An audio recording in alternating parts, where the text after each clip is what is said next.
আলহামদুলিল্লাহ, আমরা আসছি হুদাইবিয়ার সন্ধি চুক্তি যেখানে হয়েছে, সেই ঐতিহাসিক স্থাপনা। এটা একটা মসজিদের ধ্বংসাবশেষ। এগুলি সব ওমর ইবনে আব্দুল আজিজ রহমতুল্লাহ আলাইহির সময় নির্মিত। অর্থাৎ এই যে মসজিদ দেখা যেতেছে, হুদাইবিয়ার সন্ধি চুক্তি যেখানে হয়, সেই জায়গা যেখানে মক্কাবাসীর সাথে রাসূলুল্লাহ সাল্লাল্লাহু আলাইহি ওয়াসাল্লামের সাথে একটা সন্ধি চুক্তি হয় যে এই বছর ফেরত যান। রাসূল সাল্লাল্লাহু আলাইহি ওয়াসাল্লাম 1500 সাহাবাদেরকে নিয়ে মক্কা মদিনা শরীফ থেকে ওমরা করার জন্য উদ্দেশ্যে আসছিলেন এবং সকলেই কোরবানি করার জন্য পশু নিয়ে আসছিলেন, কিন্তু মক্কাবাসী রাসূল সাল্লাল্লাহু আলাইহি ওয়াসাল্লামকে মক্কা শরীফে ঢুকতে দেন নাই।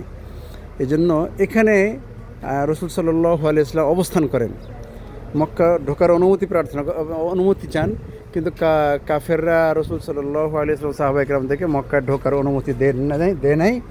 তো পরে এই চুক্তি হয়, অনেকগুলি চুক্তি হয় যে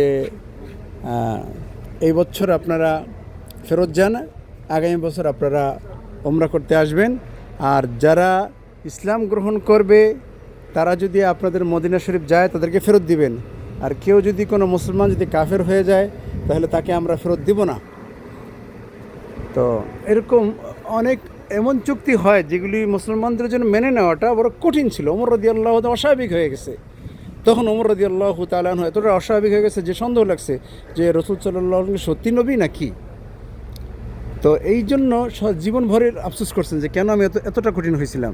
কিন্তু আবু বকর রাদিয়াল্লাহু আনহু সম্পূর্ণ শান্ত ছিলেন যে না, নবীজি যা করতেছেন তা সঠিক। আর এই চুক্তিকেই ফতে মুবিন বলা হয়েছে, ইন্না ফাতাহনা লাকা ফাতহাম মুবিনা। কেন? এই চুক্তির কারণেই সর্বশেষ বিজয় টেনে নিয়ে আসে এই চুক্তি। সেই জায়গা যেখানে বসে সাহাবা রাসূল সাল্লাল্লাহু আলাইহি ওয়াসাল্লাম কুফারে কুরাইশের মাঝখানে যে চুক্তি হয়েছিল, এটাই মিকাতের বাইরে, অর্থাৎ হাদুদে হারামের বাইরে।